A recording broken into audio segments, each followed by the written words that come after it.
It's tricky to come up with the right words to say while talking about all of these concepts. The trickiest thing to talk about is just the baseline concepts of, am I talking about spirituality? Am I talking about enlightenment? Those words are a little bit loaded. Everybody has their own idea of what those mean, and they've gotten a little bit hijacked, so they don't necessarily mean to you what they mean to me. Doesn't mean your definition is wrong. It just means that I'm thinking about something different. And then there are words like consciousness. There's all kinds of things that have some kind of loaded meaning to them, where I have to explain what you're thinking of isn't exactly what I'm thinking of. But one of the words that I think is pretty safe in using is non-duality. Am I talking about spirituality or enlightenment? Sure, but I am talking about non-duality. That's the most plain-faced, hasn't sort of been abused term. Partly because I don't think it's in everybody's vocabulary, so maybe there's that. Maybe there's always a level of untaintedness when fewer people use that word. But yeah, non-duality. That's a pretty nice catch-all to talk about everything that I talk about here. So, raises the question, what is non-duality?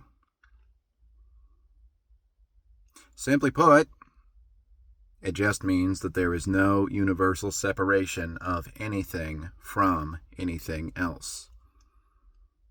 From reality's unfiltered viewpoint, there isn't any separation. Separation is something that is done only within the mind, only within thoughts.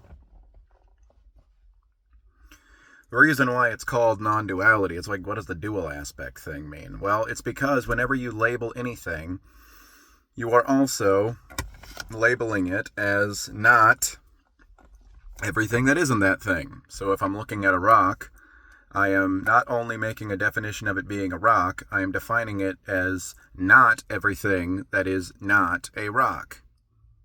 Like, this seems so incredibly obvious, because that's just how distinguishing works. But we really sit back and we look at, does reality itself make that kind of distinguish, that kind of characteristic? It does not. And that's what non-duality is. It's the acknowledgement that there is no separation or labeling from any sort of true universal perspective. Now, I'm never going to say that it's wrong to put names and labels on things, but it needs to be done, or the truest way to do it is with a level of relative characterization. Wherein I say, for the functional purposes of knowing what I'm gonna put in my driveway, I'm gonna label this thing a rock, and I'm gonna get all things that are of a similar nature to this rock, and put a bunch of them in my driveway, There are reasons to have labels of things from a functioning human perspective. Just like, the most obvious one is we label ourselves. At a standard level, most people would say, this is Joe, and everything that's not a part of this thing that I've designated as Joe is defined as whatever else it is. But it's not Joe.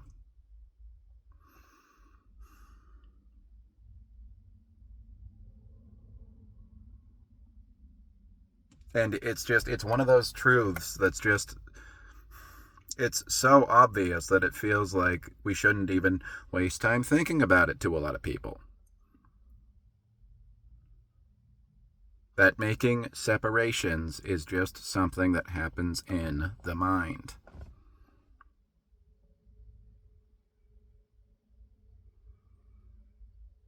But what are the real implications if we stop looking at any separation of anything?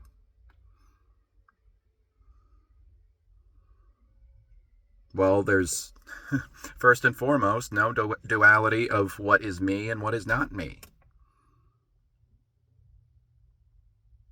So it means that I don't have any me, little I, to cling on to.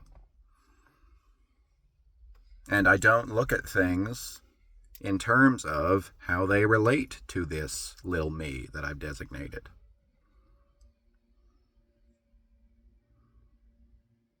It opens up the possibility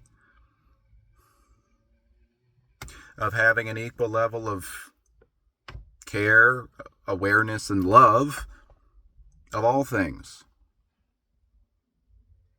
Because it's not any more or less important to me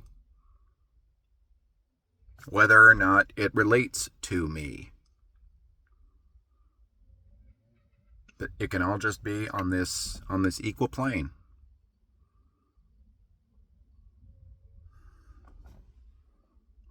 Now that is an enormous ideal. That almost feels like a fantasy, doesn't it?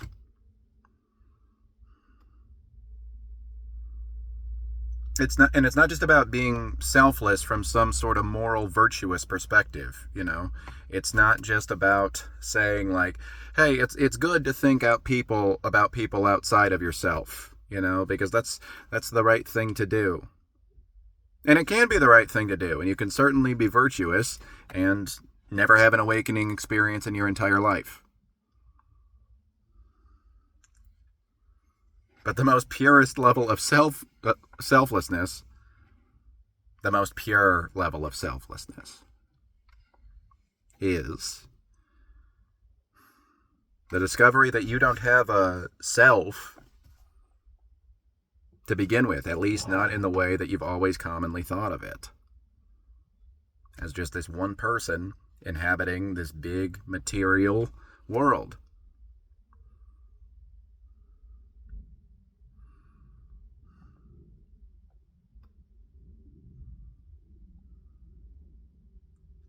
There's that saying of, I'm going to butcher it like I butcher all quotes, before enlightenment there is a mountain. During enlightenment, there is no mountain. And after enlightenment, there is a mountain again. Because before any kind of awakening, I view that there is an objective difference between that mountain and everything that is not that mountain at its core. During the process of awakening, I am working hard to deconstruct all these ideas of separation and labeling that I've just been listening to that the mind has come up with. But then after enlightenment, I don't even need to try that anymore. Because I can automatically be in a state of recognizing that everything is of the same source. Everything is fundamentally the same. And so I can give into little functional labelings like, oh yeah, that's the mountain over there, while also acknowledging that that label doesn't hold any universal truth. And that it's purely a little way of putting up signposts and guiding myself through this cool dream world that I have been blessed enough to inhabit.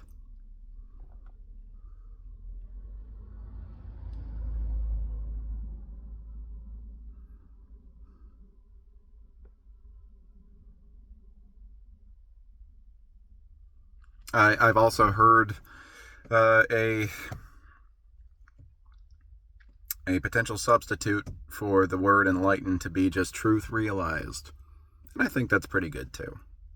I think, unfortunately, we do need certain, I don't know what to say, like calling cards, flags, such as words like enlightenment and spirituality and stuff, to just let people know that we're kinda, sorta in the same area of talk here.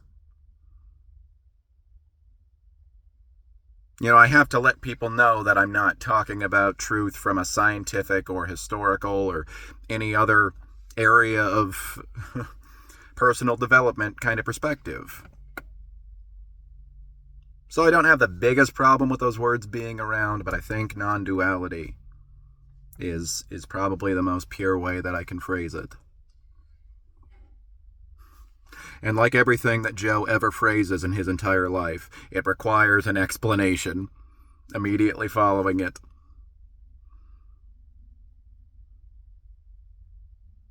Yeah, but I don't get down on myself too much anymore for always feeling the need to explain myself, because I think I explain myself in a really cool and compelling way between 10 and 11 minutes.